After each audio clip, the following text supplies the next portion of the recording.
What's up, everybody? Welcome back to BXTV. My name is Jazzy P, and I am here today with Manzo, and we are going to break down his music career, the direction you want to go in, what inspires you, all that fun stuff. So I'll let you introduce yourself to the people, and then we'll get to yapping. All right. My name is Messiah. I also go by Manzo. I'm from Tulsa, Oklahoma, and I make a lot of music. I love it. So I have listened to your project that you have out on YouTube. Super impressed. It was really fun and kind of versatile. It has a lot of different sounds in it.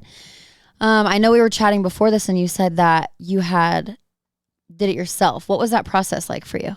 That process was definitely long. With that project, I actually did everything by myself, and most of it, I would say almost 100% of it over a phone. Oh, wow. So, yeah, it took a while. Like, there were some days I think I would spend like a night or two probably staying up to like 3 and 4 trying to get sounds right, trying to make sure that I got certain things that maybe didn't sound right or that I didn't like, making sure I get them correct because honestly, with my music, I'm a perfectionist and I try not to just drop something that like is either ass or super basic. Totally. Yeah. That makes perfect sense. Yeah. So it takes time for that, and I try not to rush it either. I don't like when people like drops like they'll make a song today and then drop it immediately, and I feel like the quality isn't really that good nowadays. So I like to focus more on that. So that's why it takes so long as well. But it was fun. So when you said you used your phone, so did you use a DAW? Were you recording on your phone? Like, break that down for me. Give me the details on that. All right. I'm curious. From the very beginning, literally all I used was BandLab. I used BandLab on my iPhone, and with that, I would of course, I did some engineering on the app, but basically it wasn't too hard. I would record on the app, and depending on how it sounded, I would, of course, either have to edit it or it might sound good. And really, yeah, that's all it really took, just using the app. But I feel like there were a couple things I don't know about engineering, so I looked it up too. I like to learn, and I learned quickly. So I used YouTube, and it actually taught me a couple different things so that I could get like the voices right and just get a clearer project. Yeah. I also like for it to be crisp. And another thing I like about my music, I try to make it sound really smooth. It doesn't matter what I'm talking about, whether it's about trapping, whether it's about really anything, even love. I try to make sure that it sounds really smooth. So Okay. That's another thing that it took some time on that app doing that. Would you say that your perfectionism ever slows you down? I could definitely say sometimes it definitely did before this year, but I decided that I didn't want to keep slowing down the music that I was releasing just because, honestly, I know that I'm a perfectionist, so I would play my song for a bunch of people, probably some friends, probably some people I don't know, just to get an honest opinion. And from them, everybody was like, oh, yeah, that's fire. They like that. They're like, drop it. But then on my end, it would take a little time away from it because I would hold the project or I would hold the song just because I'm like, I don't know yet. But now that I changed that, I probably changed that probably 2 months ago, I just started releasing to get a good amount of music out because I believe I definitely do have the quality and I have to stop slowing myself down. Yeah, fair enough. I get that. I remember, I know that Russ talks about that a lot. So if you ever want to like look into that, the Russ perfectionism book that's not what it's called, but he talks about perfectionism in a couple of his books that he wrote. Okay. And it's really interesting. It's definitely changed my artistry personally. So I was just curious about that. Okay. What project what's coming up for you? What's new? What's exciting? What are you excited about? Something I'm excited about. I am dropping this song called Skate. I'm going to I plan on dropping it in the next week or so. And that's just going to be a single because I just dropped 2 EPs already. One called Colorado Evenings, and then the other one is Manzo Melodies. And for this one, I wanted to drop the single and then drop an actual like full project with like at least 20 songs and not only like 6 or 7. And I'm dropping that in November, most likely November 16th. And it's going to be called Diamonds and Tattoos. Cool. Is November 16th a significant date for you? Tell me about it.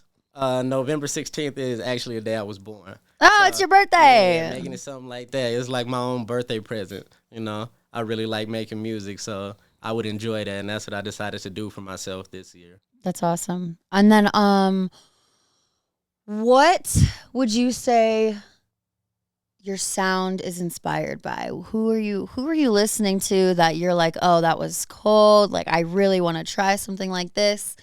Um, yeah, tell me about your inspiration. I would say the people that I'm currently listening to, I like music. I like some of the music that was released up until about probably 2019, 2020. And after that, I really don't listen to too much. I listen to a couple songs, but I'm more old school. So the people that I listen to are Marvin Gaye on a regular. I listen to Prince. I listen to J. Cole. He's not older than them, but of course I still rock with bro. Then I listen I love to, J. Cole. for real, Oh he's my cold. God. I gotta He's give so it to him. good. And then Juice World for sure. I actually hear a lot of Juice World influences in your music. Word. I And a like lot of it. people tell me that, and I Yeah. like that. It's interesting. I appreciate it We because need I mean, we need I it, try. Yeah, right? definitely. And that's also why I kind of said, like, I feel like some of my music fits in emo rap. You know, Yeah, I yeah. feel like it definitely has that vibe, and I try to carry that vibe in a couple of songs. Cool. So, damn. My bad. I forgot one person. I can't forget Tupac. He's at the beginning of that list. Mm-mm. Just because I rock with bro. I don't care what nobody says about him. All the stuff that people saying now, he said back then. That's Even when true. people were saying flex, he said that 1991. People saying that in 2025 still. You feel me? I rock with him because he has a lot of. I feel like he didn't just stay on certain topics like just street or just being like lost in the street stuff. He was more so trying to educate people. So that's what I really take away from his music, and I try to do that with like some emotions and stuff that people don't talk about a lot. Yeah, he's an OG for sure. He is for For real, sure. for real. What era are you in of your life, do you think? Honestly, I'm not gonna lie to you. I don't know too much about that era stuff. I'm not even gonna lie. I know, I'm like, Sorry. era. No, people say that. That's I don't fine. know. I guess I mean just like what is so you said that you've been just like releasing, and this first project was a little bit more like focused in perfectionism on it. Like you kind of took it at a different approach. Yeah. So what switched? What was that? What was the turning point for you? Where you were like, you know what? It's time to just release. You're good. Honestly, I can't remember the exact moment, but I know that at a point, because I did say I don't listen to too much of the new school type of rap, because of that, I got to the point where I was like, I want to make, like, I'm making the music I want to hear, just being honest. Like, I listen to other people as well, but there's some of my songs that I did make specifically just for me, you know. This is my type of therapy, and that's how I get through it, so I do things like that. I'm not gonna lie, I lost train of my thought. What was the original question? You answered it. Okay, just You're good. making sure. What is your favorite song that you've written, do you think? I'd say right now, as of today, my favorite song that I've written is London Bridges. Oh, so good. It was great. It was a Thank you. I great really song. appreciate that. Thank you. The other song would be what is it called? It's called Motion. I like that one because it's another one where I was talking about emotions, and it's some emotions that like are kind of taboo for, I guess, men to speak on, and there weren't too many artists that do that or choose to even speak on that. Yeah. So I took that time to do that as well. What do you think is what is your process? Not what do you think? What is your writing process? Do you start with the beat? Do you start with the lyrics? Do you make your own beats? What is it? What does it kind of feel and look like, or does it change every time? Honestly, I would say it differs. It definitely does change. Something that I regularly do would be, excuse me. I like Bless to you. listen. Thank you. I like to listen to the beat first so that I could get a vibe for it. And I may listen to it maybe 2 or 3 times just so that I can really like, that's how I understand music, by listening to it. And then it's like, okay, I got it. And then after that, I'll get something to write with, whether it be my phone or pen or paper. But honestly, I like to freestyle. Like, you probably wouldn't believe it, but London Bridges is a freestyle. Cool. Actually, a lot of those are freestyles, honestly. Like, I will write maybe a bar or two. The rest is like I start to feel the vibe, Yeah. and I don't necessarily need to write, especially because I try to make it a little like vulnerable and raw too with like whatever I'm talking about. Yeah. So when I'm speaking or singing about it in the moment, I feel like it's more raw, especially because some of the songs I may do that as soon as I'm feeling the emotion. That's my way of getting over the emotion by actually letting it out by, writing it down a little bit and then rapping it. And then I'm just vibed and I'm locked in and I feel it and I just go.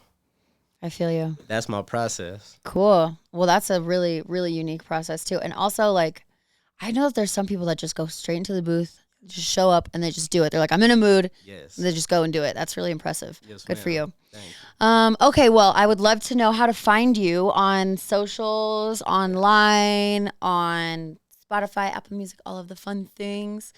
Tell me all of your. How do we find you? So the first one would be my Instagram. It's Manzo, MANZO _ Corleone,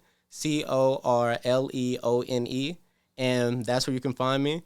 I do a lot of like, if you want to see my day-to-day type of thing, you may see that on my Instagram more than anything else. And if you would love to hear my music on YouTube, it is at Manzo BSM, MANZO, capital B, capital S, and M. And that's where I release most of my music, and you're going to hear it way more often and on a consistent basis on there. Awesome. All right. Well, thank you guys for tuning in. It was great to meet you. I'm excited to hear more of your project. Go check out London Bridges. It's a great song. Go check it out. It's a great song. I'll rest along with the rest of the project, of course, but pleasure having you on, and we're looking forward to your next project on November 16th. Yes, ma'am. Yeah. Thank you. Diamonds and Tattoos. Diamonds and Tattoos.